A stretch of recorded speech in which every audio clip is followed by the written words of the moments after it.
जय हिंद फ्रेंड्स। मैं सौरभ झा आपका स्वागत करता हूं आपके अपने चैनल बीएसए ट्रिकी क्लासेस पे।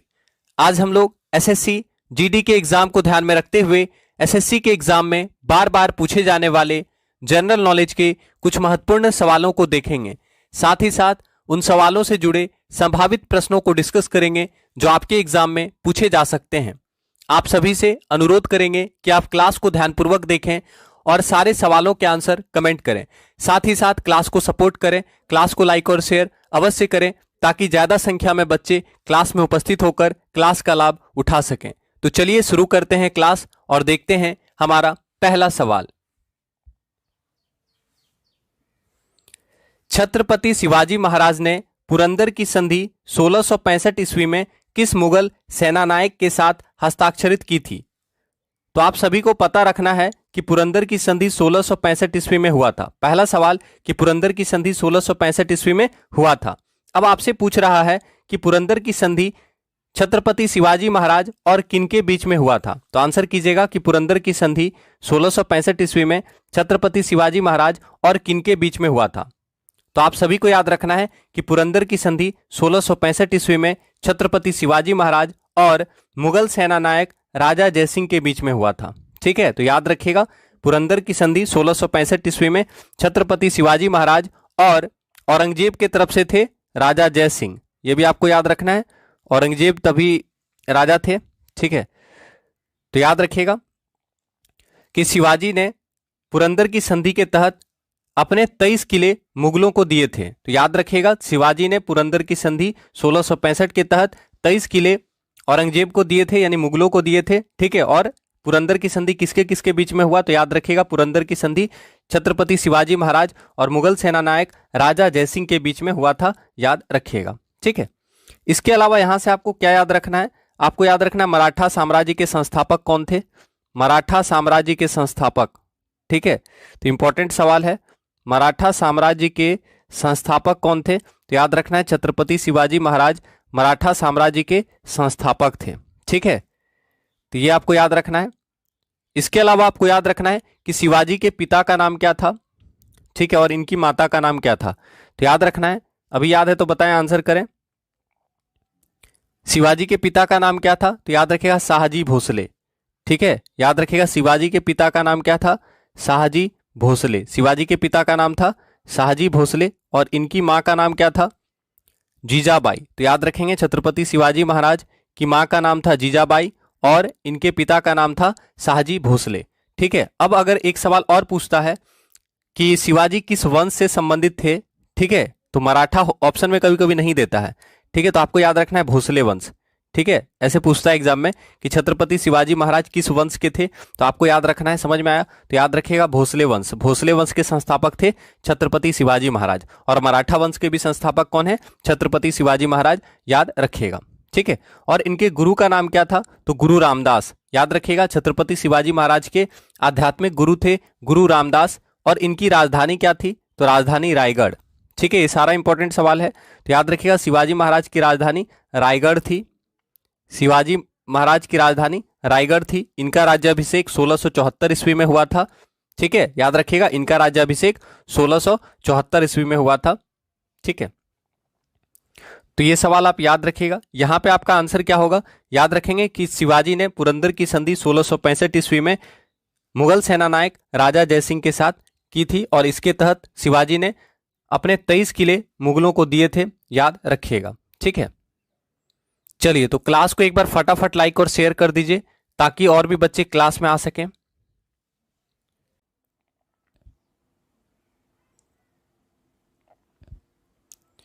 Which of the following Indian state does not share international land border? आपको बताना है इनमें से भारत का कौन सा राज्य है जो अंतरराष्ट्रीय स्थलीय सीमा नहीं बनाता है। मतलब कौन सा ऐसा राज्य है जो अंतरराष्ट्रीय थल सीमा यानी जमीनी बाउंड्री साझा नहीं करता है। ठीक है, मतलब सीमा नहीं बनाता है, साझा नहीं करता, ऐसा आपसे पूछ रहा है। ठीक है, तो यहां देखिए, यहां लिखा हुआ अच्छे से कि विच of the following Indian state does not share international land border. ठीक है, मतलब कौन सा ऐसा राज्य है जो दूसरे देशों के साथ बॉर्डर शेयर नहीं करता है। ठीक है, तो आप यहाँ पे देख सकते हैं, देखिए जम्मू कश्मीर, तो जम्मू कश्मीर तो बॉर्डर शेयर करता है। जम्मू कश्मीर किसके साथ बॉर्डर शेयर करता है? पाकिस्तान के साथ बॉर्डर शेयर करता है। तो जम्मू कश्मीर तो पाकिस्तान के साथ बॉर्डर शेयर करता है। ठीक है, बिहार, बिहार किसके साथ बॉर्डर शेयर करता है? तो बिहार नेपाल देश के साथ बॉर्डर शेयर करता है, आपको पता होगा। बिहार जो है नेपाल देश के साथ बॉर्डर शेयर करता है। ठीक है, उत्तर प्रदेश, उत्तर प्रदेश भी नेपाल के साथ बॉर्डर शेयर करता है। ठीक है, तो इसका मतलब हम देख रहे हैं कि जम्मू कश्मीर भी अंतर्राष्ट्रीय सीमा बना रहा है, उत्तर प्रदेश, बिहार भी अंतर्राष्ट्रीय सीमा बना रहा है, क्योंकि ये दूसरे देश के साथ बाउंड्री शेयर कर रहा है। समझ में आ रहा? लेकिन मध्य प्रदेश किसी भी देश के साथ बॉर्डर शेयर नहीं करता, स्थलीय सीमा शेयर नहीं करता है। इसका मतलब आंसर क्या होगा? Option number D. समझ में आया? आपसे पूछा गया है भारत का कौन सा राज्य अंतर्राष्ट्रीय स्थलीय सीमा नहीं बनाता है। तो आप जानते हैं कि जम्मू कश्मीर पाकिस्तान के साथ बॉर्डर शेयर करता है, उत्तर प्रदेश और बिहार नेपाल के साथ बॉर्डर शेयर करता है। इसका मतलब है आंसर क्या होगा? मध्य प्रदेश। और वैसे भी आपको याद रखना है कि मध्य प्रदेश किसी भी देश के साथ बॉर्डर शेयर नहीं करता है। आया समझ में? तो आपका सही आंसर क्या होगा? ऑप्शन नंबर डी याद रखिएगा। अब देखिए यहां से और भी सवाल आपका एग्जाम में बन सकता है, जैसे पूछ सकता है कि सिक्किम कितने राज्यों के साथ बॉर्डर शेयर करता है। ठीक है, सिक्किम कितने राज्यों के साथ बॉर्डर शेयर करता है? तो याद रखिएगा सिक्किम 3 राज्यों के साथ बॉर्डर शेयर करता है, नेपाल, भूटान और चीन। ठीक है, नेपाल, भूटान और चीन। तो सिक्किम जो है 3 राज्यों के साथ बॉर्डर शेयर करता है, नेपाल, भूटान और चीन। ठीक है, अरुणाचल प्रदेश कितने राज्यों के साथ बॉर्डर शेयर करता है? अरुणाचल प्रदेश, तो बताएं अरुणाचल प्रदेश कितने राज्यों के साथ बॉर्डर शेयर करता है? तो अरुणाचल मतलब कितने देशों के साथ बॉर्डर शेयर करता है। ठीक है, तो अरुणाचल प्रदेश कितने देशों के साथ बॉर्डर शेयर करता है? 3, चीन, भूटान और म्यांमार। समझ में आ रहा है? तो अरुणाचल प्रदेश 3 देशों के साथ बॉर्डर शेयर करता है, चीन, भूटान और म्यांमार। समझ में आ गया? तो याद रखिएगा देश का बात कर रहे हैं। ठीक है, तो अरुणाचल प्रदेश 3 देशों के साथ बॉर्डर शेयर करता है, चाइना, भूटान और म्यांमार। सिक्किम 3 देशों के साथ बॉर्डर शेयर करता है, नेपाल, भूटान और चीन। ठीक है, याद रखिएगा, इंपॉर्टेंट सवाल है ये। इसके अलावा वेस्ट बंगाल कितने देशों के साथ बॉर्डर शेयर करता है? तो वेस्ट बंगाल आपको याद रखना है 3 देश के साथ बॉर्डर शेयर करता है। वेस्ट बंगाल 3 देश के साथ बॉर्डर शेयर करता है। कौन कौन सा देश है? तो एक तो बांग्लादेश हो गया, एक तो बांग्लादेश याद रखिएगा, उसके बाद नेपाल, बांग्लादेश के साथ भी पश्चिम बंगाल बॉर्डर शेयर करता है, नेपाल के साथ भी पश्चिम बंगाल बॉर्डर शेयर करता है, भूटान के साथ भी पश्चिम बंगाल बॉर्डर शेयर करता है। ठीक है, तो बांग्लादेश, नेपाल और भूटान के साथ बॉर्डर शेयर करता है पश्चिम बंगाल, याद रखिएगा। ठीक है, तो यहां पे आपका आंसर आप समझ गए कि मध्य प्रदेश सही आंसर होगा, तो याद रखिएगा। ठीक है, इसके अलावा मध्य प्रदेश से और भी कुछ सवाल बनता है आपके एग्जाम में बहुत सारा, जैसे कि मध्य प्रदेश में कौन कौन सा नेशनल पार्क है? तो आपको याद है तो बताएं मध्य प्रदेश में कौन कौन सा नेशनल पार्क है। पेंच नेशनल पार्क कहाँ है? कमेंट कीजिएगा, पेंच नेशनल पार्क कहाँ पे है? पेंच नेशनल पार्क कहाँ पे है? तो याद रखना है पेंच नेशनल पार्क मध्य प्रदेश में है।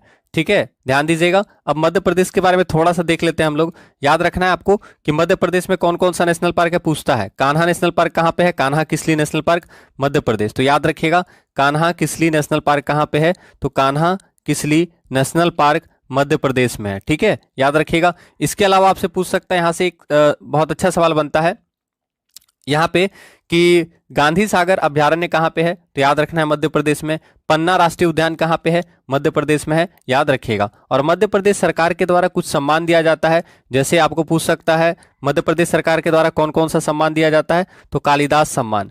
कालिदास सम्मान कौन प्रदान करता है? तो कालिदास सम्मान मध्य प्रदेश सरकार के द्वारा दिया जाता है। साथ ही साथ आपको पता होगा तुलसीदास सम्मान, तो याद रखिएगा तुलसी सम्मान। तुलसी सम्मान भी मध्य प्रदेश सरकार के द्वारा दिया जाता है। तो कालिदास सम्मान मध्य प्रदेश सरकार, तुलसी सम्मान मध्य प्रदेश सरकार, तानसेन सम्मान मध्य प्रदेश सरकार। तो याद रखिएगा तानसेन सम्मान मध्य प्रदेश सरकार। ठीक है, इसके अलावा आप याद रख सकते हैं लता मंगेशकर पुरस्कार मध्य प्रदेश सरकार। ठीक है, और किशोर कुमार सम्मान मध्य प्रदेश सरकार द्वारा। ठीक है, तो कालिदास सम्मान, तानसेन सम्मान, तुलसीदास सम्मान, जवाहरलाल नेहरू पुरस्कार। ठीक है, इसके अलावा लता मंगेशकर पुरस्कार, ठीक है, किशोर कुमार सम्मान, ये सारा मध्य प्रदेश सरकार के द्वारा दिया जाता है। आप याद रखिएगा, एग्जाम में पूछता है। ठीक है, तो ये सब सवाल आप याद रखेंगे। और सबसे अधिक पूछेगा कि सबसे अधिक नेशनल पार्क कहाँ पे है? तो आप जानते हैं मैक्सिमम नेशनल पार्क वाला राज्य कौन सा है? तो मैक्सिमम नेशनल पार्क वाला राज्य मध्य प्रदेश है। ठीक है, मैक्सिमम नेशनल पार्क वाला राज्य कौन सा है? मध्य प्रदेश। सबसे अधिक जंगल कहाँ पे है? एरिया में आप जानते हैं कि सबसे अधिक जंगल जो है, सबसे अधिक जंगल भी मध्य प्रदेश में है। क्षेत्रफल के अनुसार सबसे अधिक फॉरेस्ट कहाँ पे है? तो मध्य प्रदेश में है, क्षेत्रफल के अनुसार सबसे अधिक फॉरेस्ट। सबसे अधिक जनजाति कहाँ निवास करते हैं? मध्य प्रदेश में। सबसे अधिक नदी किस राज्य से बहती है? मध्य प्रदेश में। ठीक है, तो सबसे अधिक नदी मध्य प्रदेश से बहती है। सबसे अधिक जंगल एरिया में मध्य प्रदेश में है। सबसे अधिक जनजाति कहाँ निवास करते हैं? मध्य प्रदेश में। मध्य प्रदेश को टाइगर स्टेट कहा जाता है और maximum national park Madhya Pradesh में है, याद रखेंगे। ठीक है, तो आपका सही आंसर क्या होगा? यहाँ पे ऑप्शन नंबर डी याद रखिएगा। तो क्लास को शेयर करें, क्लास को सपोर्ट कीजिए थोड़ा सा, ताकि और भी बच्चे क्लास में आ सकें। तो प्लीज सपोर्ट कीजिए।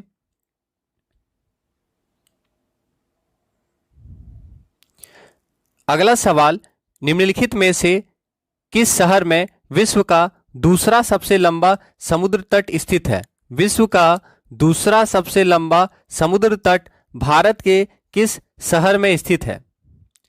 तो आंसर कीजिए, विश्व का दूसरा सबसे लंबा समुद्र तट भारत के किस शहर में स्थित है? तो सही आंसर क्या होगा? आप जानते हैं मेरीना बीच। मरीना बीच है कहां पे? पहले आप आंसर करें, वही आपका आंसर हो जाएगा यहां पे। ठीक है, तो मरीना बीच आपको याद रखना है। याद रखिएगा कि मरीना बीच, ठीक है, मरीना बीच विश्व का दूसरा सबसे लंबा समुद्री तट है। ठीक है, याद रखिएगा, मरीना बीच विश्व का दूसरा सबसे लंबा समुद्री तट है और भारत का सबसे बड़ा समुद्र तट है। तो अगर आपसे पूछेगा भारत का सबसे बड़ा समुद्र तट, तो मरीना बीच।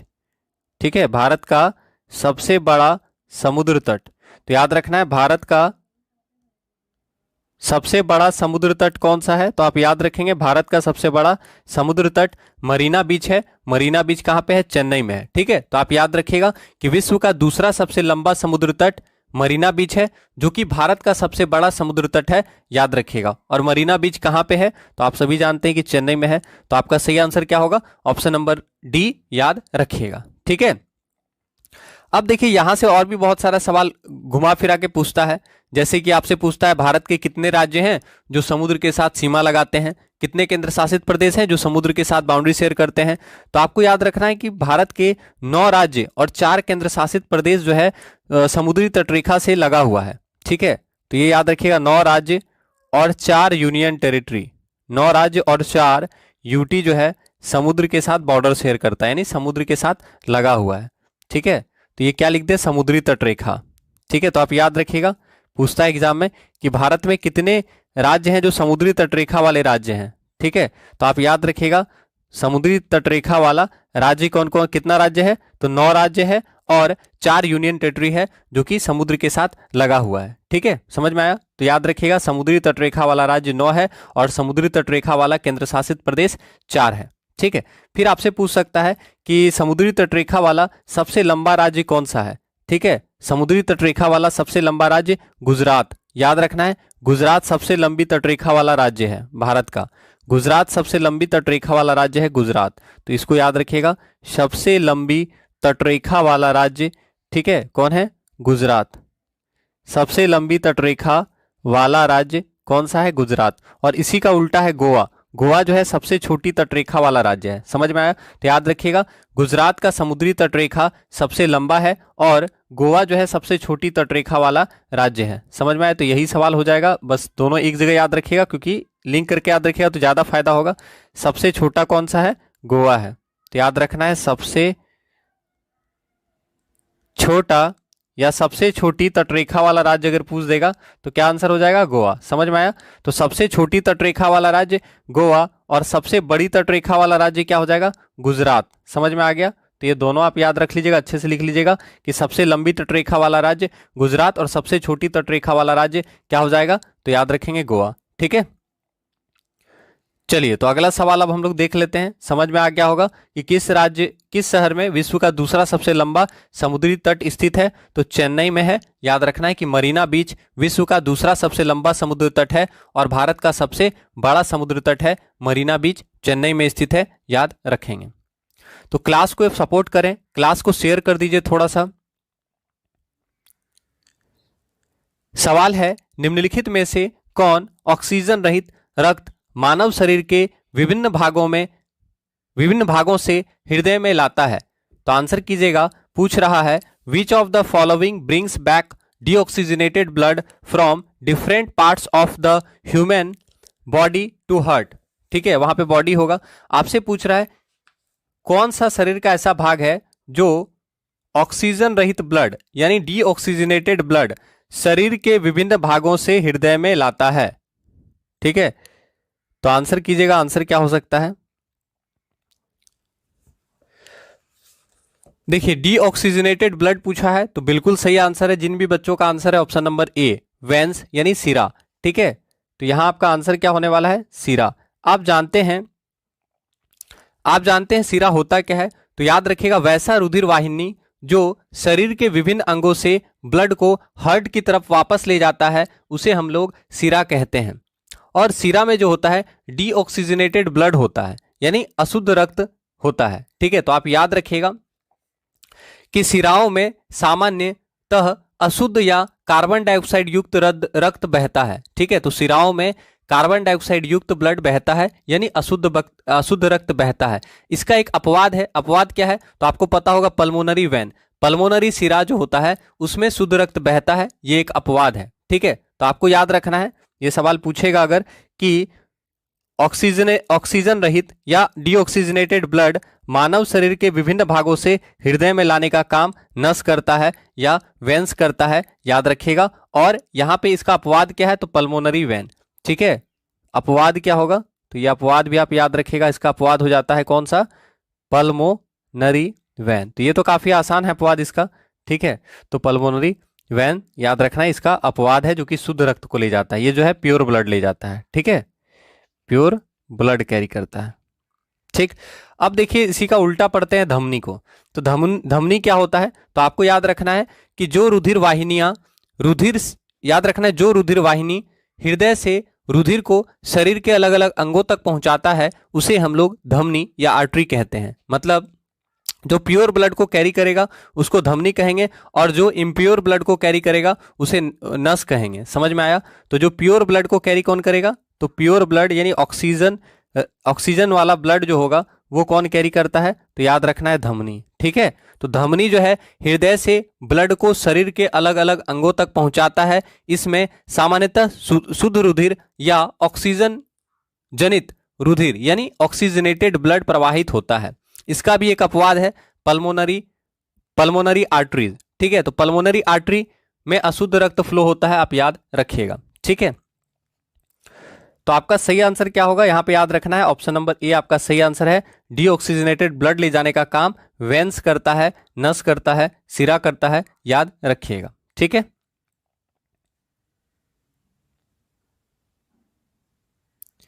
विच of the following is a warm blooded animal, निम्न में से कौन सा एक गर्म रक्त वाला जानवर है। तो आंसर कीजिए, इनमें से कौन सा वार्म ब्लडेड एनिमल है। तो वार्म ब्लडेड एनिमल है कौन सा, ये आपको बताना है। तो आप जानते हैं ऐसे प्राणी को वार्म ब्लडेड एनिमल कहा जाता है जिनके ब्लड का तापमान अन्य शीत रक्ती जो जीव होते हैं उनसे ज्यादा होता है। नाम ही है वार्म ब्लडेड एनिमल, यानी वैसे जीव जिनके ब्लड का टेम्परेचर जो होता है वो ज्यादा होता है। ठीक है, तो इसमें आंसर क्या होगा आपका, आपको पता होना चाहिए कि जो स्तनधारी होते हैं, मैमल्स होते हैं, वो वार्म ब्लडेड एनिमल होते हैं। तो वार्म ब्लडेड एनिमल का एग्जांपल आपको याद रखना है, एक तो स्तनधारी। ठीक है, एक तो स्तनधारी हो गया और दूसरा आपको याद रखना है पक्षी। ठीक है, स्तनधारी यानी मैमल्स और पक्षी जो होते हैं ये वार्म ब्लडेड एनिमल होते हैं। तो इनमें से देख लीजिए कोई भी एक होगा। तो बंदर क्या होता है, स्तनधारी, तो आपका आंसर क्या होगा, बंदर। ठीक है, तो आपसे पूछा है इनमें से कौन सा वार्म ब्लडेड एनिमल है, यानी ऐसे प्राणी को वार्म ब्लडेड एनिमल कहा जाता है जिनके ब्लड का तापमान अन्य कोल्ड ब्लडेड एनिमल से ज्यादा होता है। ठीक है, और वार्म ब्लडेड एनिमल का एग्जाम्पल होता है मैमल्स और बर्ड्स। ठीक है, और ये तीनों जो ऑप्शन में देख रहे हैं बाकी, जैसे कछुआ है, स्नेक है और छिपकली है। ठीक है, तो ये किस में आएगा, कोल्ड ब्लडेड एनिमल में आएगा। ठीक है, कोल्ड ब्लडेड एनिमल में आएगा, तो ये भी आप याद रख सकते हैं। ठीक है, आ गया समझ में। चलिए अगला सवाल देख लें।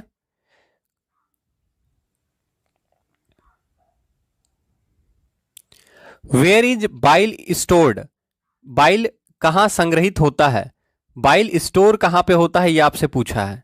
और बाइल का स्राव कहां से होता है ये भी एग्जाम में पूछता है। तो आंसर बताएं, बाइल कहां स्टोर होता है। ठीक है, बाइल कहां स्टोर होता है। तो आप सभी को याद रखना है कि सबसे पहले बाइल होता क्या है।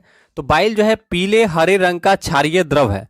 तो पहले तो आप याद रखिएगा कि बाइल यानी पित्त, बाइल यानी पित्त। अब ये होता क्या है, तो याद रखना है कि पीला हरा रंग का क्षारीय द्रव है, पीला हरा रंग का क्षारीय द्रव है। ये सवाल इंपॉर्टेंट क्या है यहाँ पे, क्षारीय द्रव। ठीक है, ये इंपॉर्टेंट है, आपसे पूछता है कि पित्त का पीएच मान कितना होता है या पित्त का प्रकृति कैसा होता है। तो याद रखना है पित्त क्षारीय द्रव है और पित्त का पीएच मान कितना होता है, 7.7 होता है। याद रखिएगा पित्त का पीएच मान 7.7 होता है और पित्त हल्का पीला रंग का क्षारीय द्रव होता है। ठीक, समझ में आया इतना सवाल। इसके बाद आपको याद रखना है कि पित्त का निर्माण कहां पे होता है, लीवर में। अगर पूछता निर्माण, ध्यान दीजिएगा, अगर पूछता निर्माण तो होता आंसर लीवर। पित्त का निर्माण कहां पे होता है, तो पित्त का निर्माण होता है लीवर में। लेकिन पूछा है पित्त स्टोर कहां होता है, तो आपको याद रखना है स्टोर पूछा है, तो पित्त का स्टोर कहां पे होता है, गॉल ब्लैडर में होता है। तो आपका आंसर क्या होगा, ऑप्शन नंबर सी सही आंसर होगा। तो याद रखिएगा पित्ताशय, पित्ताशय यानी गॉल ब्लैडर। ठीक है, तो याद रखिएगा पित्ताशय यानी गॉल ब्लैडर नाशपाती के आकार का एक थैली होता है जिसमें यकृत से निकलने वाला पित्त जमा होता है। यानी पित्त का निर्माण कहां पे होता है, पित्त का स्राव कहां से होता है, तो पित्त का निर्माण या पित्त का स्राव यकृत से होता है। लेकिन पित्त स्टोर कहां होता है, तो पित्त गॉल ब्लैडर या फिर पित्ताशय में स्टोर होता है। याद रखिएगा, आया समझ में। इसके अलावा आपको यहां से याद क्या रखना है कि पित्त का काम क्या क्या होता है। ठीक है, तो आपको याद रखना है पित्त जो है भोजन के माध्यम को क्षारीय बना देता है, यानी ये भोजन को पचाने में हेल्प करेगा एक तरह से। ठीक है, तो भोजन के माध्यम को क्षारीय बनाता है, पित्त जो है भोजन के माध्यम को क्षारीय बनाता है। ठीक है, तो मोस्ट इंपॉर्टेंट सवाल है, आपको याद रखना है कि पित्त का निर्माण लीवर में होता है, लेकिन पित्त का जो स्टोर होता है वो गॉल ब्लैडर में होता है। ठीक है, तो भोजन के माध्यम को याद रखना है, भोजन के माध्यम को क्षारीय बनाता है पित्त। तो एक तो सवाल ये याद रखिएगा। दूसरा, पित्त जो है वसा का इमल्सिफिकेशन करता है। ठीक है, ये भी पूछा जाता है एग्जाम में। ठीक है, तो आप याद रखिएगा फैट का इमल्सिफिकेशन करता है। ठीक है, वसा का क्या करता है, वसा का इमल्सिफिकेशन करने का काम कौन करता है, तो याद रखिएगा फैट का इमल्सिफिकेशन करने का काम करता है पित्त। ठीक है, तो फैट का इमल्सिफिकेशन करता है पित्त, आपको याद रखना है। ठीक है, इसके अलावा पित्त वाहिनी में अवरोध हो जाने पर यकृत कोशिकाएं रुधिर से बिलिरुबिन लेना बंद कर देती है, जिसके कारण बिलिरुबिन संपूर्ण शरीर में फैल जाता है, जिसे हम लोग पीलिया बीमारी कहते हैं। ठीक है, समझ में आ रहा है। तो याद रखिएगा आपका यहाँ पे सही आंसर क्या होने वाला है, गॉल ब्लैडर। पित्त स्टोर कहाँ होता है, गॉल ब्लैडर में होता है और पित्त का निर्माण यकृत में होता है। याद रखिएगा। अब देखिए यहां से बहुत अच्छा सवाल बनता है यकृत से। ठीक है, यकृत से बहुत सवाल बनता है। जनरली आपसे यकृत से क्या क्या सवाल पूछता है, ध्यान दीजिएगा। आपसे पूछेगा कि मानव शरीर की सबसे बड़ी ग्रंथि, तो आपको याद रखना है मानव शरीर की सबसे बड़ी ग्लैंड कौन सी है, तो लीवर। लीवर हमारे शरीर का सबसे बड़ा ग्रंथि है, यानी लार्जेस्ट ग्लैंड कौन सा है हमारे शरीर का, तो लीवर हमारे शरीर की सबसे बड़ी ग्रंथि है। आप याद रखेंगे ग्रंथि ऐसे होता है। ठीक है, तो मानव शरीर की सबसे बड़ी ग्रंथि कौन सी है, तो आप याद रखिएगा लीवर हमारे शरीर की सबसे बड़ी ग्रंथि है और लीवर को यकृत कहा जाता है। याद रखिएगा। इसके अलावा याद रखना है कि लीवर द्वारा पित्त स्रावित होता है और पित्त आंत में उपस्थित एंजाइम की क्रिया को तेज कर देता है। साथ ही साथ लीवर का काम क्या है, तो लीवर जो है विषैले अमोनिया को यूरिया में कन्वर्ट करता है। ठीक है, तो ये भी सवाल पूछा जाता है कि अमोनिया को यूरिया में कौन कन्वर्ट करता है, तो आप याद रखेंगे विषैले अमोनिया को यूरिया में बदल देता है। ठीक है, हमारे पेट में जो अमोनिया होता है उसको यूरिया में बदल देता है। तो याद रखना है कि विषैले अमोनिया को यूरिया में बदल देता है। तो कौन बदलता है, तो यकृत। यकृत विषैले अमोनिया को यूरिया में बदलने का काम करता है। याद रखिएगा। इसके अलावा आपको याद रखना है कि फाइब्रिनोजेन नामक प्रोटीन का निर्माण कहां पे होता है, यकृत में होता है। ठीक है, और फाइब्रिनोजेन प्रोटीन आप जानते हैं कि फिब्रिनोजेन प्रोटीन जो होता है ये ब्लड क्लोटिंग में हेल्प करता है। किसमें हेल्प करता है, तो आप याद रखिएगा फिब्रिनोजेन। ये क्या है, एक प्रोटीन है। तो फिब्रिनोजेन प्रोटीन क्या करता है, ब्लड क्लोटिंग में हेल्प करता है। तो याद रखिएगा फिब्रिनोजेन प्रोटीन जो है ब्लड क्लोटिंग में हेल्प करता है, और फिब्रिनोजेन प्रोटीन का निर्माण कहाँ पे होता है, लीवर में होता है। हिपेरिन प्रोटीन भी आप जानते हैं, हिपेरिन प्रोटीन क्या करता है, तो हिपेरिन प्रोटीन जो है शरीर के अंदर रक्त जमने नहीं देता है। ठीक है, फिब्रिनोजेन ब्लड क्लोटिंग में हेल्प करता है, लेकिन हिपेरिन ब्लड क्लोटिंग नहीं होने देता है शरीर के अंदर, आपको पता होगा। तो ये भी प्रोटीन है। तो एग्जाम में कभी कभी ये भी पूछता है कि फिब्रिनोजेन क्या है, तो फिब्रिनोजेन प्रोटीन है। ठीक है, हिपेरिन क्या है, तो हिपेरिन भी प्रोटीन है। और इसका निर्माण कहाँ होता है, तो याद रखना है, एक जगह लिख लीजिएगा कि फिब्रिनोजेन और हिपेरिन प्रोटीन का निर्माण लीवर में होता है, यकृत में होता है। ठीक है, तो ये यहाँ से बहुत सारा सवाल आपका बन गया कि फिब्रिनोजेन क्या है, प्रोटीन, हिपेरिन क्या है, प्रोटीन, इन दोनों का निर्माण कहाँ होता है, लीवर में। ब्लड क्लोटिंग कौन करता है, तो फिब्रिनोजेन, और रक्त जमने नहीं देता है कौन, हिपेरिन। तो याद रखिएगा, इसको लिख लीजिएगा कि शरीर के अंदर रक्त जमने नहीं देता है। ठीक है, शरीर के अंदर रक्त जमने नहीं देता है, शरीर के अंदर रक्त जमने नहीं देता है। कहाँ लिख दें, यहां पे ऊपर लिख देते हैं थोड़ा सा। ठीक है, तो याद रखिएगा हिपेरिन जो है शरीर के अंदर रक्त जमने नहीं देता है। ठीक है, ये क्या है, हिपेरिन। तो हिपेरिन प्रोटीन जो है शरीर के अंदर रक्त जमने नहीं देता है, याद रखिएगा। ठीक है, इसके अलावा यहाँ पे और भी बहुत सारा सवाल बनता है, जैसे जो मतलब बोल सकते हैं मृत आरबीसी, यानी जो डेड आरबीसी है उसको नष्ट यकृत के द्वारा ही किया जाता है। तो मृत आरबीसी को नष्ट किया जाता है किसके द्वारा, तो याद रखिए यकृत के द्वारा। ठीक है, समझ में आ गया। तो याद रखिएगा, बहुत इंपॉर्टेंट सवाल था ये। तो पित्त कहाँ स्टोर होता है, तो याद रखिएगा पित्त गॉल ब्लैडर में स्टोर किया जाता है। ठीक है, चलिए तो अब अगला सवाल देख लेते हैं, क्योंकि बहुत सारा सवाल देखना है अभी।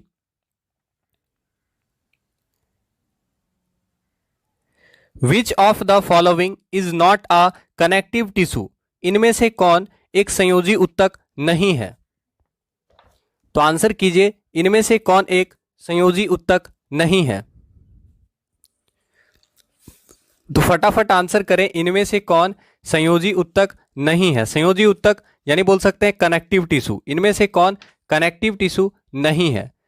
ठीक है, तो यहां 4 ऑप्शन दिया है, इसका मतलब है आप 3 तो कनेक्टिव टिश्यू होगा और 1 कनेक्टिव टिश्यू नहीं होगा। कनेक्टिव टिश्यू यानी संयोजी ऊतक अलग अलग अंगों और ऊतकों को जोड़ने का काम करता है तथा उन्हें कुछ सहारा भी देता है। इस प्रकार के ऊतक में कोशिकाओं की संख्या कम होती है तथा अंतर कोशिकीय पदार्थ काफी अधिक होता है। संयोजी ऊतक 3 प्रकार के होते हैं। संयोजी ऊतक जो होते हैं 3 प्रकार के होते हैं, एडिपोज टिश्यू, कॉम्पैक्ट बोन और एरियोलर टिश्यू। ठीक है, यानी यहां पे ये तीनों होगा, लेकिन हृदय मसल जो होता है, कार्डिक मसल जो होता है, ये संयोजी ऊतक नहीं होता है, आपको याद रखना है। ठीक है, तो आपका सही आंसर क्या होगा, ऑप्शन नंबर सी सही आंसर होगा। अब देखिए संयोजी ऊतक का प्रकार अच्छे से देखिए। संयोजी ऊतक का 3 प्रकार होता है। एक तो आपको याद रखना है वास्तविक संयोजी ऊतक, कनेक्टिव टिश्यू प्रॉपर। दूसरा होता है क्या, स्केलेटन टिश्यू। ठीक है, यानी जिसे हम बोलते हैं कंकाल ऊतक। और तीसरा होता है वैस्कुलर टिश्यू, यानी तरल ऊतक या फिर संवहन ऊतक कहा जाता है। ठीक है, तो संयोजी ऊतक याद रखना है कि 3 प्रकार का होता है, एग्जाम के लिए पूछा जाता है। ठीक है, और एरियोलर टिश्यू क्या होता है, ये देखिए एरियोलर टिश्यू है, तो याद रखना है ये बहुतायत में मिलने वाले ऊतक हैं और इस ऊतक के मैट्रिक्स में कई प्रकार की कोशिकाएं तथा 2 प्रकार के तंतु पाए जाते हैं। ठीक है, लेकिन ये इतना ज्यादा इंपॉर्टेंट नहीं है, बस आपको याद यही रखना है कि इनमें से कौन सा संयोजी ऊतक का एग्जाम्पल है। तो याद रखना है संयोजी ऊतक कौन कौन सा है, तो एडिपोज है, इसके अलावा कॉम्पैक्ट बोन है और एरियोलर टिश्यू जो है ये आपका किस प्रकार का है, तो कनेक्टिव टिश्यू का एग्जाम्पल है। ठीक है, जैसे ब्लड पूछता है, ब्लड क्या है, तो आप जानते हैं ब्लड जो है द्रव संयोजी ऊतक है। बोन क्या है, बोन भी आपका संयोजी ऊतक का एग्जाम्पल आता है। तो बोन याद रखना है हड्डी। ठीक है, तो हड्डी की जो ऊतक की कोशिकाएं होती है वो ऑस्टियोब्लास्ट कहलाती है। ठीक है, और हड्डी जो है ये एक प्रकार का कनेक्टिव टिश्यू है, आप याद रखिएगा। ठीक है, और ब्लड क्या है, तो ब्लड भी कनेक्टिव टिश्यू में आता है, याद रखेंगे। ठीक है, चलिए तो अब अगला सवाल देख लेते हैं।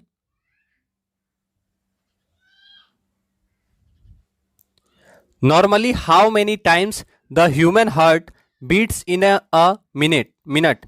आपसे पूछ रहा है कि सामान्यतः 1 मिनट में मनुष्य का हृदय जो है कितनी बार स्पंदन करता है, कितनी बार धड़कता है। तो काफी आसान सवाल है, आंसर करेंगे कि 1 मिनट में मनुष्य का हृदय सामान्यतः कितनी बार धड़कता है?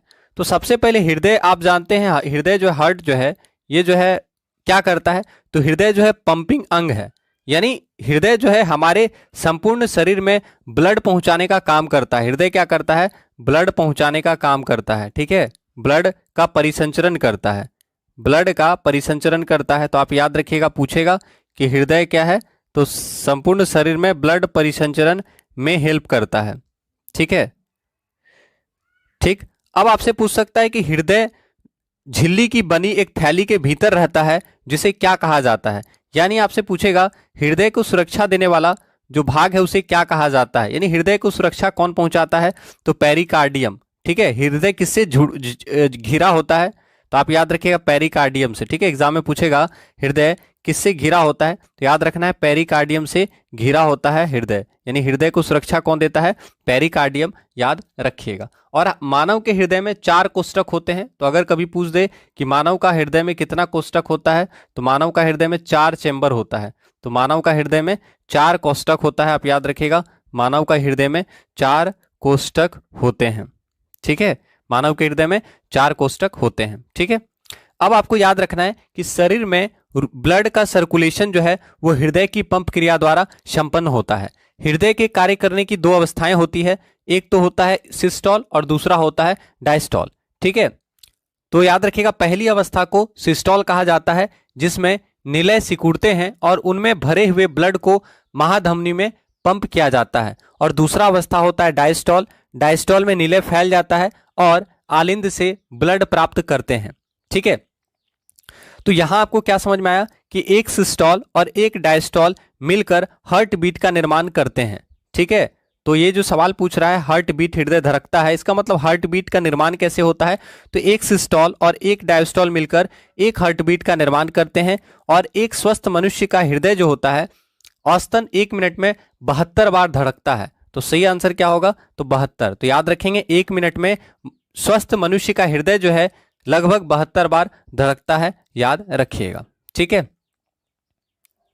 चलिए, तो क्लास को एक बार फटाफट लाइक और शेयर कर दीजिए ताकि थोड़ा सा क्लास को सपोर्ट मिल सके। तो प्लीज सपोर्ट करें आप लोग।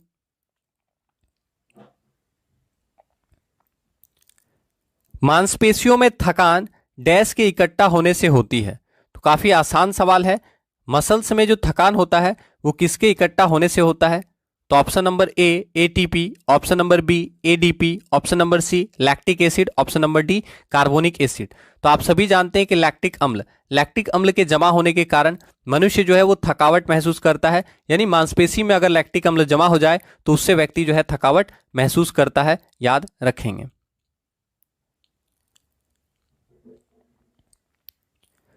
सवाल है सितारों में ऊर्जा के अक्षय स्रोत का कारण है।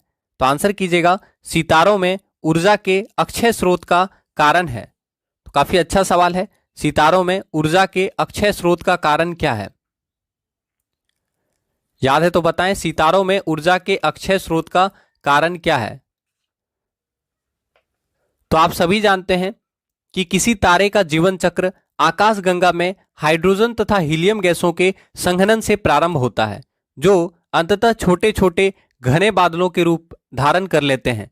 ये बादल स्वयं के गुरुत्वाकर्षण के कारण सिकुड़ता चला जाता है और एक ऐसी प्रक्रिया शुरू हो जाती है जो गैसों के इस विशाल बादल को तारों में कन्वर्ट कर देता है, ठीक है। आदि तारों के सिकुड़ने पर गैसों के बादल में परमाणुओं की परस्पर टक्कर की क्रिया जो है वो बढ़ जाती है, टक्कर की संख्या बढ़ जाती है, जिससे उसका टेम्परेचर बढ़ जाता है और सिकुड़ने की प्रक्रिया लगभग 1 अरब वर्ष तक चलते रहता है और इसी दौरान आंतरिक ताप बहुत ज्यादा बढ़ जाता है। यह अत्यधिक उच्च ताप हाइड्रोजन के नाभिक हीलियम में कन्वर्ट होने के कारण होता है। यानी कुल मिला के आपको यही याद रखना है कि सितारों में ऊर्जा के अक्षय स्रोत का कारण है हाइड्रोजन का हीलियम में कन्वर्ट होना। और इसमें कौन सा अभिक्रिया होता है? तो नाभिकीय संलयन अभिक्रिया होता है, ठीक है। तो आप याद रखिएगा, सितारों में ऊर्जा के अक्षय स्रोत का कारण है हाइड्रोजन का हीलियम में कन्वर्ट होना, ठीक है। और इसमें कौन सा प्रक्रिया होता है? तो नाभिकीय संलयन अभिक्रिया होता है, ठीक है। कौन सा अभिक्रिया होता है? तो याद रखिएगा, नाभिकीय संलयन अभिक्रिया होता है। और आप जानते हैं नाभिकीय संलयन अभिक्रिया क्या होता है? तो जब 2 या 2 से अधिक हल्के नाभिक मिलकर एक भारी नाभिक का निर्माण करते हैं तो उसे नाभिकीय संलयन अभिक्रिया कहा जाता है। यानी दो या दो से अधिक हल्के नाभिक मिलकर भारी नाभिक का निर्माण करेंगे तो उस प्रक्रिया को नाभिकीय संलयन अभिक्रिया कहा जाता है। और नाभिकीय संलयन अभिक्रिया का एग्जाम्पल क्या है? Hydrogen bomb. तो बोलेगा हाइड्रोजन बम किस सिद्धांत पे काम करता है? तो याद रखिएगा हाइड्रोजन बम नाभिकीय संलयन के सिद्धांत पर काम करता है। ठीक है, आया समझ में? हाइड्रोजन बम नाभिकीय संलयन के सिद्धांत पर काम करता है। और परमाणु बम यानी एटम बम जो होता है, तो एटम बम याद रखना है कि नाभिकीय विखंडन के सिद्धांत पर काम करता है। ठीक है, चलिए तो अगला सवाल देख लेते हैं।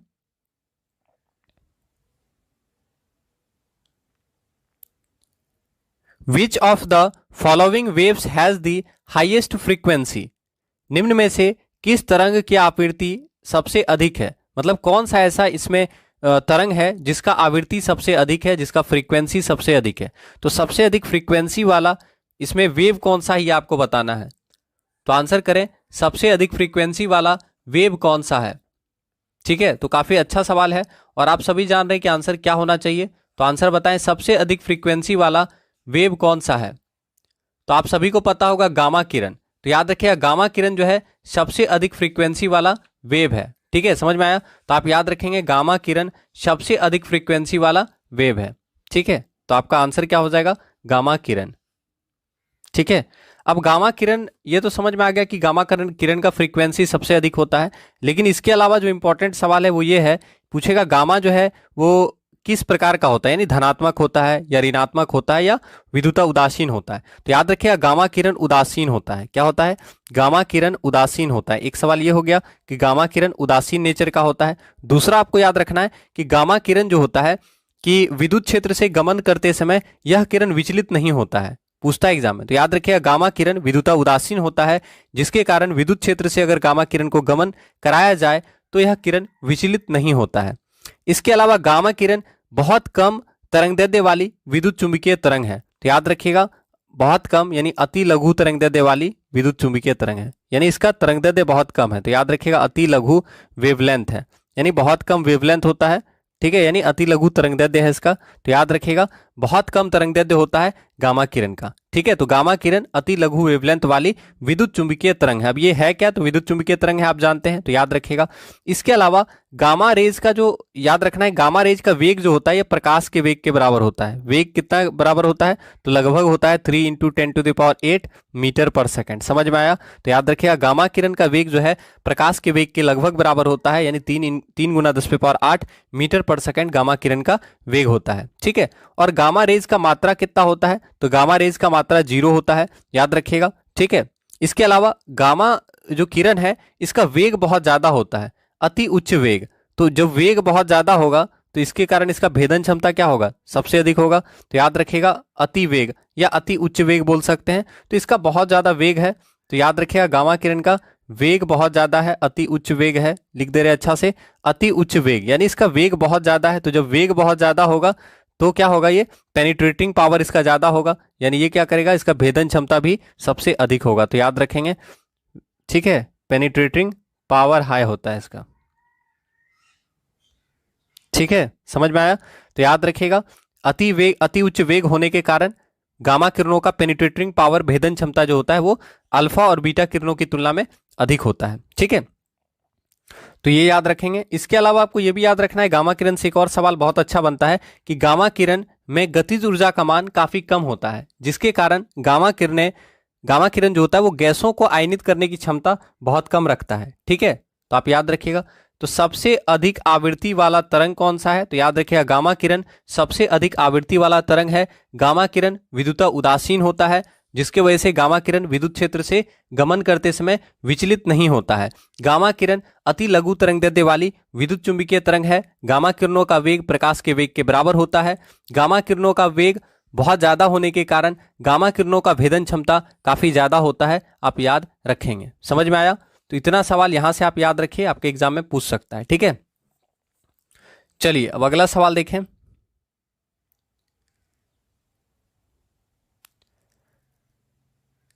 साफ रातें बादल वाली रातों से ठंडी क्यों होती है? आंसर कीजिएगा कि साफ रात बादल वाली रातों से ठंडी क्यों होती है। यानी कुल मिला के ये बोल रहा है कि बादल वाली रात जो है वो साफ रात से गर्म होता है। यानी बादल वाला रात जो होता है वो ज्यादा गर्म होता है, ऐसा पूछ रहा है। ठीक है, मतलब ऐसे भी एग्जाम में पूछ सकता है कि साफ रातें बादल वाली रातों से ठंडी क्यों होती है, या फिर ऐसे पूछ सकता है कि बादल वाली रातें साफ रातें से गर्म क्यों होती है। ठीक है, तो आंसर क्या होना चाहिए, आंसर आप बताएं इसका। तो काफी अच्छा सवाल है, आंसर करेंगे। तो यहां सही आंसर होना चाहिए option number C, radiation. Radiation मतलब क्या होता है, तो आप सभी को पता होगा, विकिरण। रेडिएशन या विकिरण के कारण साफ रातें बादल वाली रातों से ठंडी होती है, याद रखिएगा। अब देखिए ये सवाल को थोड़ा अच्छे से समझिए। स्वच्छ आकाश वाली रात में पृथ्वी द्वारा छोड़ी गई विकिरण की ऊष्मा आकाश की ओर चली जाती है, याद रखिएगा। स्वच्छ आकाश वाली रात में पृथ्वी द्वारा छोड़ी गई विकिरण की ऊष्मा आकाश की ओर चली जाती है। बादल ऊष्मा के बुरे अवशोषक होते हैं, जिसके कारण बादलों वाली रात में पृथ्वी द्वारा छोड़ी गई विकिरण की ऊष्मा आकाश की ओर जाने के बजाय पृथ्वी की ओर लौट आती है, जिससे बादल वाली रातों में गर्मी ज्यादा होता है। समझ में आया? तो बस यही याद रखना है कि साफ रात जो होता है इसमें थोड़ा सा मौसम ठंडा होता है। साफ रात में मौसम थोड़ा ठंडा होगा बनिस्पत बादल वाली रातों में। समझ में आया? यानी बादल वाला रात जो होगा इसमें क्या होगा, गर्मी ज्यादा होगा। ठीक है, बादल वाला रात में गर्मी ज्यादा होगा। समझ में आया? तो ये सवाल पूछता है। ठीक है, तो याद रखिए रेडिएशन के कारण ऐसा होता है। ठीक है, अब रेडिएशन होता क्या है, तो आपको पता होगा विकिरण में ऊष्मा के संचरण के लिए किसी माध्यम की आवश्यकता नहीं होती, यानी रेडिएशन माध्यम जो है इसे विकिरण कहते हैं। तो रेडिएशन या विकिरण माध्यम में या प्रक्रिया में ऊष्मा के संचरण के लिए किसी माध्यम की आवश्यकता नहीं होती है। तो याद रखिएगा रेडिएशन या विकिरण प्रक्रिया में ऊष्मा को एक जगह से दूसरे जगह जाने के लिए किसी भी मीडियम की आवश्यकता नहीं होती है। ऊष्मा का संचरण वैक्यूम में भी हो सकता है, निर्वात में भी हो सकता है। ठीक है, और रेडिएशन विधि द्वारा ऊष्मा गर्म वस्तु से ठंडी वस्तु की ओर बिना किसी माध्यम की सहायता से तथा बिना माध्यम को गर्म किए प्रकाश की वेग से सीधी रेखा में संचारित हो सकती है। ठीक है, जैसे एग्जांपल हो गया पृथ्वी तक सूर्य का जो प्रकाश आता है, ठीक है, वो भी याद रखना है, रेडिएशन विधि द्वारा पहुंचता है ना। तो पृथ्वी तक सूर्य की ऊष्मा विकिरण विधि द्वारा पहुंचती है, रेडिएशन विधि द्वारा पहुंचती है, याद रखिएगा। ठीक है, चलिए तो अगला सवाल देख लें।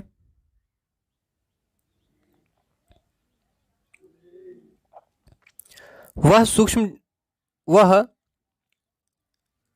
सूक्ष्माणु है जिसके पास कोई विद्युत आवेश नहीं है। मतलब वह सूक्ष्म परमाणु कौन सा है जिसके पास कोई विद्युत आवेश नहीं है। अगर क्वेश्चन इस तरह का देता है तो घबराना नहीं है। ठीक है, आप देखिए यहाँ पे ऑप्शन देखिए क्या दिया है, तो आपको समझ में आ रहा है कि परमाणु का जो भाग है उसके बारे में दिया है। ठीक है, समझ में आ रहा है? तो हिंदी में ऐसे ही सवाल ऐसा वर्ड लिखा जाता है बहुत बार एग्जाम में जो आपको समझ में नहीं आता है, तो उसको थोड़ा सा आप समझिएगा, ऑप्शन देख के भी आप समझ सकते हैं। ठीक है, पूछ रहा है the sub atomic particle that does not have any electric charge is an. ठीक है, तो कौन सा ऐसा परमाणु का कण है जिसमें किसी भी प्रकार का आवेश नहीं होता है। ठीक है, तो आप सब जानते हैं आंसर क्या होने वाला है, तो आंसर होगा न्यूट्रॉन।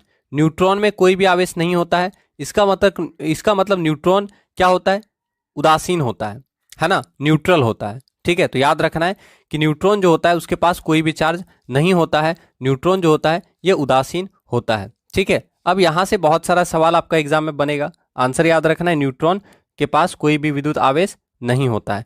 अब देखिए यहां पे आपसे पूछ सकता है सबसे पहले परमाणु होता क्या है, तो आप जानते हैं कि परमाणु किसी तत्व का वह छोटा से छोटा कण है जो किसी भी रासायनिक अभिक्रिया में भाग ले सकता है परंतु स्वतंत्र अवस्था में नहीं रह सकता है। तो परमाणु के बारे में याद रखिएगा, परमाणु किसी तत्व या यौगिक का वह छोटा से छोटा कण है जो स्वतंत्र अवस्था में तो रह सकता है लेकिन किसी भी, याद रखिएगा परमाणु के बारे में स्वतंत्र अवस्था में नहीं रह सकता है। ऐसे याद रखिएगा कि परमाणु वह छोटा से छोटा कण है जो किसी भी रासायनिक अभिक्रिया में भाग ले सकता है लेकिन स्वतंत्र नहीं रह सकता है। ठीक है, परमाणु स्वतंत्र नहीं रह सकेगा लेकिन किसी भी रासायनिक अभिक्रिया में भाग ले सकता है, याद रखिएगा। ठीक है, अब यहां पे जो ऑप्शन दिया उसको देखते हैं, इलेक्ट्रॉन। तो इलेक्ट्रॉन से सवाल क्या बनता है कि इलेक्ट्रॉन का खोज किसने किया, तो आप जानते हैं इलेक्ट्रॉन का खोज जे थॉमसन ने किया। इलेक्ट्रॉन का खोज जे थॉमसन ने किया है, आप याद रखिएगा इलेक्ट्रॉन का खोज जे थॉमसन ने किया है। ठीक है, और इलेक्ट्रॉन जो होता है ऋणावेशित होता है, यानी निगेटिवली चार्ज होता है, ये ऋणावेशित होता है, तो इलेक्ट्रॉन जो होता है ऋणावेशित होता है और इलेक्ट्रॉन का खोज जे थॉमसन ने किया है। इसके अलावा इलेक्ट्रॉन पे पूछ सकता है कितना आवेश होता है, तो इलेक्ट्रॉन पे आवेश कितना होगा 1.6 इंटू 10⁻⁻19 कूलाम होगा, है ना। तो ये आप जानते हैं कि इलेक्ट्रॉन पे ऋणावेशित चार्ज होता है और कितना चार्ज होता है, तो इलेक्ट्रॉन पे चार्ज होता है, याद रखना है 1.6 इंटू 10⁻⁻19 कूलाम ऋण आवेश होता है, यानी यहाँ पे माइनस लगा सकते हैं, ठीक है। तो याद रखना है कि इलेक्ट्रॉन पे चार्ज कितना होता है -1.6 इंटू 10⁻⁻19 कूलाम। और इलेक्ट्रॉन का द्रव्यमान कितना होता है, तो अगर मास पूछेगा, इलेक्ट्रॉन का द्रव्यमान पूछेगा, तो द्रव्यमान कितना होता है इलेक्ट्रॉन का, तो आपको याद रखना है इलेक्ट्रॉन का द्रव्यमान होता है 9.1 इंटू 10⁻31 kg। तो इलेक्ट्रॉन का द्रव्यमान होता है 9.1 गुना 10⁻31 kg। समझ में आया।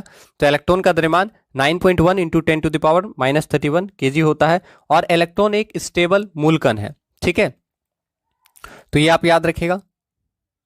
इसके अलावा देखिए प्रोटॉन, तो प्रोटॉन में प्लस चार्ज होता है, आप सभी जानते हैं। तो प्रोटॉन में प्लस चार्ज होता है और प्रोटॉन का पहली बार खोज किसने किया था, प्रोटॉन का पहली बार खोज गोल्डस्टीन ने किया था, याद रखिएगा। प्रोटॉन का पहली बार खोज गोल्डस्टीन ने किया, ठीक है। पहली बार किसने खोजा, तो अगर पूछेगा प्रोटॉन का पहली बार खोज किसने किया, तो गोल्डस्टीन। लेकिन कभी कभी क्या होता है, गोल्डस्टीन के साथ साथ ऑप्शन में रदरफोर्ड भी आता है। तो अगर इस सिचुएशन में गोल्डस्टीन के साथ रदरफोर्ड भी आंसर आ जाए तो आपका आंसर रदरफोर्ड होगा। क्यों, क्योंकि याद रखना है अगर रदरफोर्ड आंसर में नहीं है तब तो आप गोल्डस्टीन आंसर करेंगे, क्योंकि पहली बार प्रोटॉन का खोज गोल्डस्टीन ने ही किया था। लेकिन रदरफोर्ड को क्या कहा जाता है, प्रोटॉन का जनक कहा जाता है। क्यों कहा जाता है, क्योंकि आप जानते हैं कि रदरफोर्ड ने एक वे में, मतलब एक अच्छे तरीके से सिद्धांत के साथ प्रोटॉन के बारे में बताया था, ठीक है, एक्सप्लेनेशन के साथ बताया था। इसलिए प्रोटॉन का जनक किनको कहा जाता है, तो प्रोटॉन का जनक रदरफोर्ड को कहा जाता है। तो ये सवाल आप याद रखिएगा कि प्रोटॉन का जनक रदरफोर्ड को कहा जाता है, ठीक है। और प्रोटॉन को पहली बार किसने खोजा, गोल्डस्टीन ने खोजा था। प्रोटॉन पे चार्ज कितना होता है, तो प्रोटॉन पे चार्ज होता है 1.6 इंटू 10⁻⁻19 कूलाम, याद रखिएगा। और प्रोटॉन का द्रव्यमान लिख लीजिएगा कि प्रोटॉन का द्रव्यमान कितना होता है, तो 1.67 इंटू 10⁻⁻27 kg। ये क्या है, प्रोटॉन का द्रव्यमान है। पूछ सकता है कि प्रोटॉन का द्रव्यमान कितना होता है, तो प्रोटॉन का द्रव्यमान प्रोटॉन का द्रव्यमान होता है 1.67 इंटू 10⁻⁻27 kg, ठीक है, समझ में आ गया। तो याद रख लीजिएगा प्रोटॉन का द्रव्यमान 1.67 गुना 10⁻⁻27 kg होता है। अब न्यूट्रॉन देख लेते हैं। न्यूट्रॉन, आप जानते हैं कि न्यूट्रॉन जो होता है आवेश रहित मूलकण है, यानी इस पे कोई भी आवेश नहीं होता है। और न्यूट्रॉन का खोज किसने किया है, चैडविक ने, याद रखिएगा न्यूट्रॉन का खोज चैडविक ने किया है। और न्यूट्रॉन एक आवेश रहित कण होता है और परमाणु के नाभिक में न्यूट्रॉन होता है, आप जानते हैं। तो याद रखिएगा न्यूट्रॉन का द्रव्यमान प्रोटॉन के द्रव्यमान के बराबर होता है, ठीक है। तो ये भी याद रखिएगा कि न्यूट्रॉन का द्रव्यमान किसके बराबर होता है, तो न्यूट्रॉन का द्रव्यमान किसके बराबर होगा, तो प्रोटॉन के द्रव्यमान के बराबर होगा, याद रखिएगा, ठीक है। बाकी और भी कुछ कण होता है, जैसे पोजिट्रॉन का खोज एंडरसन ने किया था। और पोजिट्रॉन जो होता है वो इलेक्ट्रॉन का एंटी कण होता है, एंटी पार्टिकल ऑफ इलेक्ट्रॉन होता है पोजिट्रॉन, ठीक है। फिर पूछ सकता है न्यूट्रिनो का आविष्कार किसने किया, तो न्यूट्रिनो का आविष्कार पाउली ने किया, ठीक है। न्यूट्रिनो का द्रव्यमान कितना होता है या चार्ज कितना होता है, ठीक है। तो न्यूट्रिनो जो है वो द्रव्यमान और आवेश रहित मूलकण होता है, ठीक है। तो इस तरह का सवाल फोटोन के बारे में पूछता है। फोटोन क्या है, फोटोन का आविष्कार किसने किया, तो आप जानते हैं फोटोन का आविष्कार किसने किया, आंसर कर देंगे फोटोन का आविष्कार किसने किया, तो आइंस्टाइन ने फोटोन के बारे में बताया था, ठीक है। और फोटोन जो होता है वो ऊर्जा के बंडलों के रूप में होता है जो प्रकाश की चाल से चलते हैं। और सभी विद्युत चुंबकीय किरणों का निर्माण मूलकण फोटोन से होता है, याद रखिएगा, ठीक है। तो ये सब आपको याद रखना होगा, पूछा जाता है एग्जाम में। तो यहाँ पे आपका सही आंसर क्या होगा, जिसके पास कोई विद्युत आवेश नहीं है, कौन सा है, न्यूट्रॉन, याद रखेंगे।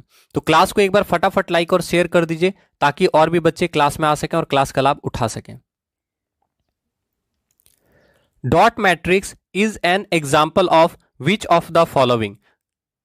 डॉट मैट्रिक्स निम्नलिखित में से किसका उदाहरण है, तो आंसर कीजिएगा डॉट मैट्रिक्स किसका उदाहरण है।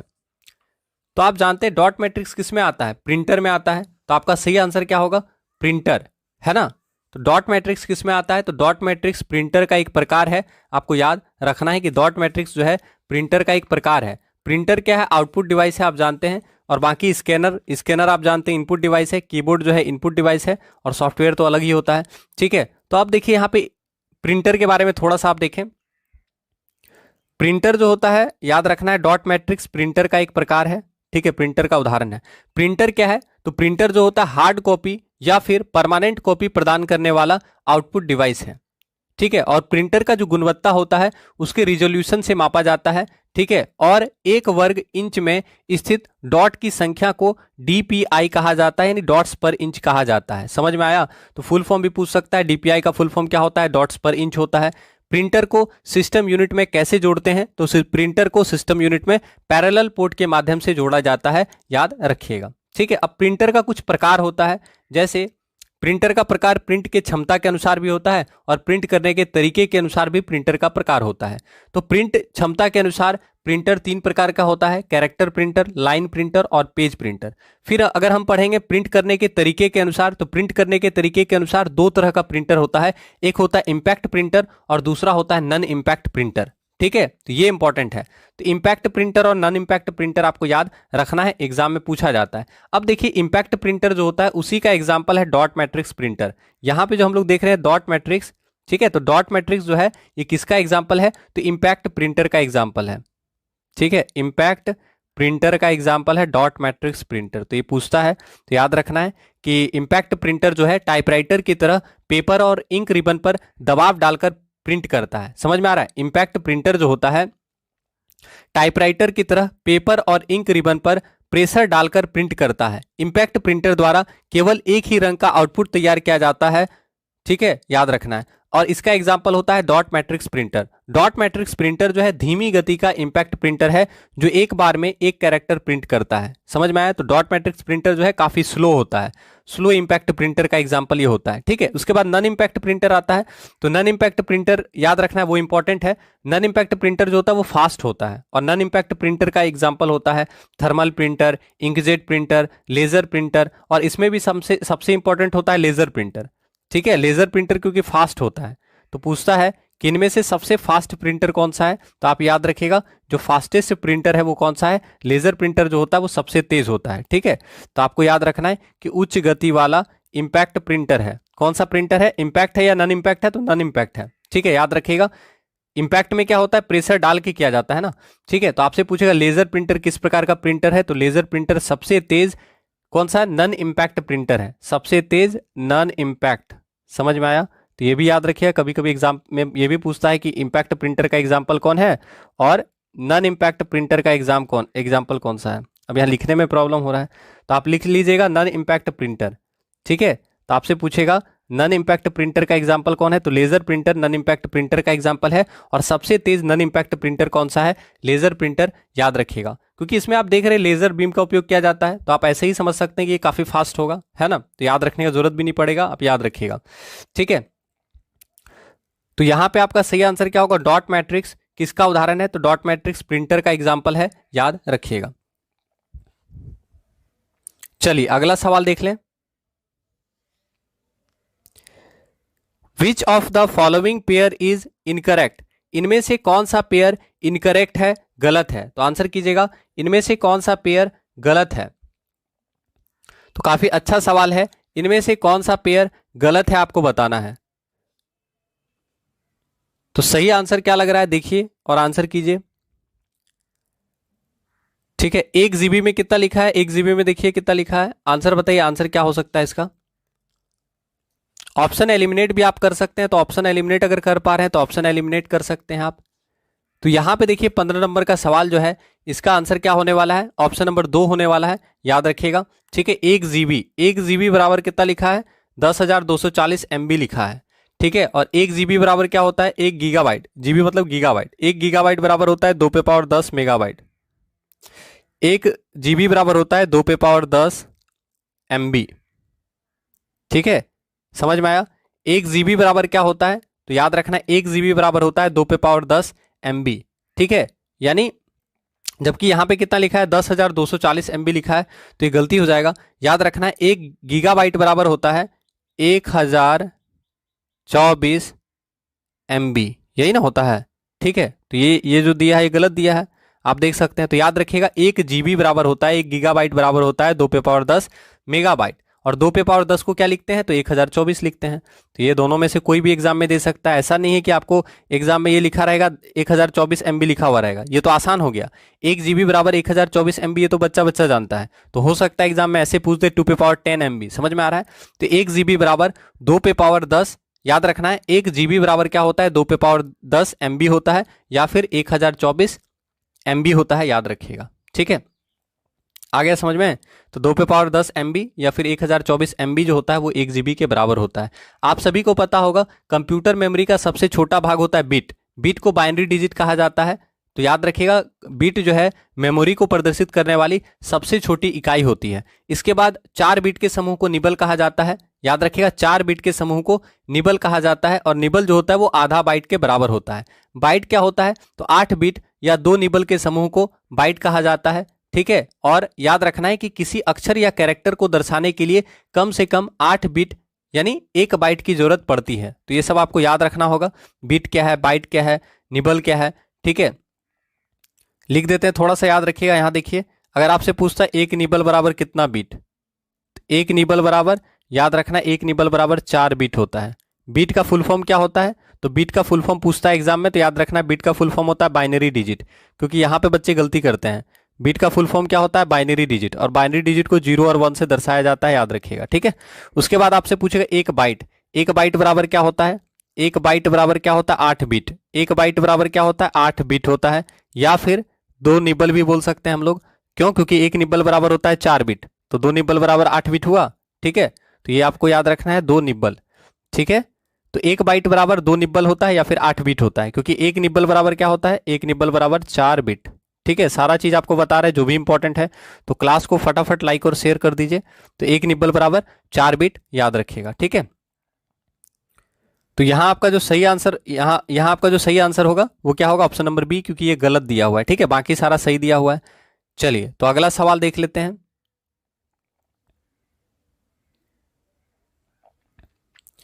Which of the following gas is used in bulb, निम्नलिखित कौन सी गैस का उपयोग बल्ब में होता है। तो किस गैस का उपयोग बल्ब में होता है, तो आप सभी जानते हैं कि बल्ब में किसका उपयोग होगा, तो बल्ब में जो होता है अक्रिय गैस का उपयोग होता है। अक्रिय गैस यानी आर्गन का इस्तेमाल होता होगा, है ना, यानी होता है। तो सही आंसर क्या है, आर्गन का इस्तेमाल जो होता है वो बल्ब में होता है, आप याद रखिएगा। ठीक है, अक्रिय गैस आप जानते ही हैं कि अक्रिय गैस है, आर्गन जो है अक्रिय गैस है जिसका उपयोग बल्ब में होता है। अब अक्रिय गैस यानी इनर्ट गैस कितना है, इनर्ट गैस कितना है पूछता है एग्जाम में, इनर्ट गैस कितना है, तो आपको याद रखना है helium, neon, argon, krypton, xenon, radon, ये 5 अक्रिय गैस है। तो याद रखना है कुल 5, वर्तमान में कुल 5 अक्रिय गैस आपको याद रखना है, helium, neon, argon, krypton, xenon, radon, sorry 6। तो याद रखिएगा वर्तमान में कुल 6 अक्रिय गैस है, helium, neon, argon, krypton, xenon, radon. और इनर्ट गैस को आवर्त सारणी के 0 ग्रुप में रखा जाता है। तो ये सब आप पढ़ ही चुके हैं कि शून्य वर्ग में रखा गया है। किस वर्ग में रखा गया है, तो शून्य वर्ग में रखा गया है। तो याद रखिएगा आवर्त सारणी के शून्य वर्ग में इनर्ट गैस को रखा गया है। कुल 6 इनर्ट गैस हैं, 6 अक्रिय गैस हैं, याद रखना है। ठीक है, और आर्गन के बारे में याद रखिएगा कि आर्गन प्रकृति में यानी वायुमंडल में सबसे अधिक मात्रा में पाए जाने वाला अक्रिय गैस है। तो सबसे अधिक पाया जाने वाला अक्रिय गैस कौन सा है, तो आर्गन। ठीक है, सबसे अधिक पाया जाने वाला अक्रिय गैस।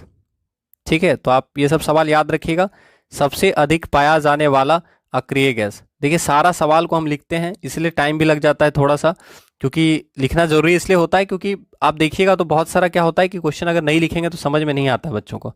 ठीक है, तो इसलिए लिखना पड़ता है थोड़ा सा। तो आप याद रखिएगा कि सबसे अधिक पाया जाने वाला अक्रिय गैस कौन सा है वायुमंडल में, आर्गन है। आर्गन गैस का खोज या आर्गन का खोज किसने किया, रैमजे ने किया था, आप याद रखिएगा। और आर्गन का उपयोग विद्युत बल्बों में भरने में किया जाता है, क्योंकि आर्गन गैस के कारण विद्युत बल्ब का जो फिलामेंट होता है वो ज्यादा समय तक सुरक्षित होता है। यानी आर्गन गैस क्या करता है, विद्युत बल्ब के फिलामेंट को, उसका टाइम पीरियड को बढ़ा देता है, उसको लंबे समय तक सुरक्षित रखता है। ठीक है, तो सही आंसर होगा आर्गन, याद रखिएगा। अगला सवाल, chlorine gas is a major component of which of the following. Chlorine gas किसका मुख्य घटक है, यानी इनमें से किसका उपयोग करके, मतलब इनमें से कौन सा ऐसा चीज है जिसको क्लोरीन गैस के द्वारा बनाया जाता है। ठीक है, ये पूछ रहा है। ठीक है, तो क्लोरीन गैस किसका घटक है ये आपको बताना है। तो सबसे पहले तो आप जानते हैं कि क्लोरीन क्या है, हैलोजन है। क्लोरीन क्या हैलोजन है? अभी हम लोग पढ़े अक्रिय गैस का संख्या कितना होता है 6, तो वैसे ही पूछता है हैलोजन का संख्या कितना होता है। तो आप जानते हैं कि फ्लोरीन, क्लोरीन, ब्रोमीन, आयोडीन, एस्टेटीन, कुल मिला के 5 हैलोजन है। तो याद रखिएगा अक्रिय गैस बोलेगा तो 6 और हैलोजन कितना है 5। हैलोजन को वर्ग 17 में रखा गया है, याद रखिएगा हैलोजन को वर्ग 17 में रखा गया है। ये सब सवाल पूछता है एग्जाम में कि हैलोजन को वर्ग कितना में रखा गया है, हैलोजन में कुल कितना तत्व है, कौन कौन सा हैलोजन है। ठीक है, तो याद रखिएगा कुल 5 हैलोजन है और हैलोजन को वर्ग 17 में रखा गया है। ठीक है, और क्लोरीन, फ्लोरीन, ब्रोमीन, आयोडीन, एस्टेटीन ये आपका हैलोजन है। हैलोजन जो होता है धातु के साथ अभिक्रिया करके लवण का निर्माण करता है। हैलोजन तत्व जो होता है वो काफी ज्यादा क्रियाशील होता है, याद रखना है। और सबसे अधिक विद्युत ऋणात्मक तत्व कौन सा होता है? फ्लोरीन। फ्लोरीन जो है सबसे अधिक विद्युत ऋणात्मक तत्व होता है, याद रखिएगा। और क्लोरीन गैस के बारे में थोड़ा सा देखते हैं। क्लोरीन गैस से पूछेगा तो आप याद रखिएगा क्लोरीन गैस जो होता है ये जहरीला गैस होता है, दम घोटने वाला गैस होता है। ठीक है, तो जहरीला गैस, क्लोरीन क्या है? एक जहरीला गैस है, एक जहरीली गैस है क्लोरीन। और क्लोरीन गैस का निर्माण औद्योगिक स्तर पर वेल्डन विधि, डीकन विधि और नेल्सन विधि द्वारा किया जाता है। फूलों के रंग को उड़ाने वाला गैस कौन सा है? तो क्लोरीन गैस फूलों के रंग को उड़ा देता है। आप याद रखिएगा क्लोरीन गैस को चूने के साथ अभिक्रिया कराकर ब्लीचिंग पाउडर का निर्माण कराया जाता है। समझ में आया? तो पूछेगा फूलों के रंग को उड़ाने वाला गैस कौन सा है? क्लोरीन। ब्लीचिंग पाउडर का निर्माण किससे होता है? तो क्लोरीन गैस को चूने के साथ अभिक्रिया कराकर ब्लीचिंग पाउडर का निर्माण कराया जाता है। ठीक है, और ब्लीचिंग ये तो समझ में आ गया। इसके अलावा याद रखना है क्लोरीन गैस जहरीला गैस होता है, जिसके वजह से क्लोरीन गैस से फॉस्जीन, मस्टर्ड गैस, ल्यूसाइड जैसी विषैली गैसों का निर्माण होता है। तो क्लोरीन गैस जो है अश्रु गैस का याद रखना है मुख्य घटक है। समझ में आया? तो आप याद रखिएगा कि क्लोरीन गैस जो है अश्रु गैस का मुख्य घटक है। जितना भी जहरीला गैस है, जैसे अश्रु गैस क्या है? जहरीला है। अब अश्रु गैस आप जानते हैं अश्रु गैस का यूज कहाँ होता है? तो अश्रु गैस का प्रयोग कभी कभी जब भीड़ बहुत ज्यादा हो जाता है तो भीड़ को तितर बितर करने के लिए अश्रु गैस छोड़ा जाता है। और अश्रु गैस के संपर्क में आने पर मानव नेत्र में जलन होता है, आदमी का जो आंख है वो जलने लगता है। ठीक है, अश्रु गैस के कारण, और आंख से आंसू टपकने लगता है। तो ये आप याद रखिएगा कि अश्रु गैस को टीयर गैस कहा जाता है। और टीयर गैस जो है भीड़ को, अनियंत्रित भीड़ को भगाने के लिए, तितर बितर करने के लिए अश्रु गैस का प्रयोग किया जाता है। अश्रु गैस को बनाने में क्लोरीन का इस्तेमाल किया जाता है। ठीक है, आया समझ में? इसके अलावा मस्टर्ड गैस का उपयोग पहले विश्व युद्ध में केमिकल वेपन के रूप में किया गया था। तो मस्टर्ड गैस का निर्माण भी क्लोरीन गैस से होता है। ठीक है, इसके अलावा ल्यूसाइड जो है ये भी जहरीला गैस है। ल्यूसाइड का उपयोग द्वितीय विश्व युद्ध में केमिकल वेपन के रूप में किया गया था। और ल्यूसाइड का निर्माण जो होता है क्लोरीन गैस से होता है। ठीक है, तो ये सब आप याद रखेंगे। चलिए अगला सवाल देख लें। What is brine solution? Brine घोल क्या है? तो ब्राइन घोल क्या है? आंसर करें ब्राइन घोल क्या है। तो आप देख के आंसर कर रहे हैं कि अधिक मात्रा में नमक और पानी का जो घोल होता है उसे ब्राइन कहा जाता है, ब्राइन घोल कहा जाता है। तो याद रखिएगा कि पानी और अधिक मात्रा में नमक के घोल को क्या कहा जाता है? ब्राइन कहा जाता है। ठीक है, तो आपका सही आंसर क्या होगा? ऑप्शन नंबर ए, पानी और अधिक नमक के घोल को ब्राइन कहा जाता है। ठीक है, और चांदी के बारे में आप जानते हैं कि चांदी धातु है और चांदी धातु का निष्कर्षण आर्जेंटाइट अयस्क से किया जाता है। ठीक है, और चांदी जो है धातुओं में सबसे अच्छा सुचालक होता है, याद रखिएगा। ठीक है, चलिए अगला सवाल देख लें।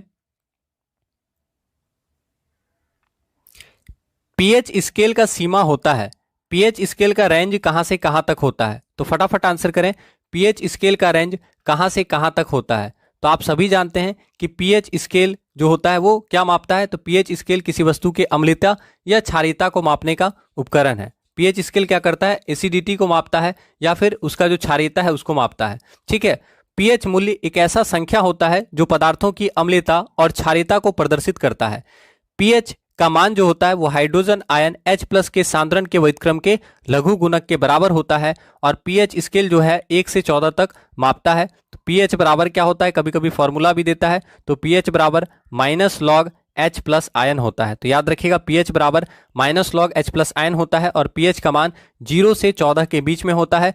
जिन विलयन के पीएच का मान 7 से कम होगा वो अम्लीय प्रकृति का होगा, और जिन विलयन का पीएच मान 7 से अधिक होगा वो क्षारीय प्रकृति का होगा, और उदासीन विलयन का पीएच मान 7 होता है। आप याद रखिएगा। ठीक है, समझ में आया? तो आंसर क्या होगा? 1 से 14 तक याद रखना है। पीएच वैल्यू जो होता है, सॉरी 0 से 14 तक होगा ना, तो पीएच वैल्यू जो होता है वो 0 से 14 तक मापता है। ठीक है, 0 से 14 तक को कौन मापेगा? तो पीएच वैल्यू जो होता है वो 0 से 14 तक को मापता है। ठीक है, तो आंसर क्या होना चाहिए? Option number C. ठीक है, आ गया समझ में? तो आप याद रखिएगा पीएच वैल्यू जो होता है वो 0 से 14 तक के मान को मापता है, ठीक है। और 0 से 7 तक जो होगा यानी बोल सकते हैं कि 7 से कम जो होगा वो अम्लीय होगा, 7 से अधिक जो होगा वो क्षारीय होगा, और 7 जिसका आएगा वो उदासीन होगा, ठीक है।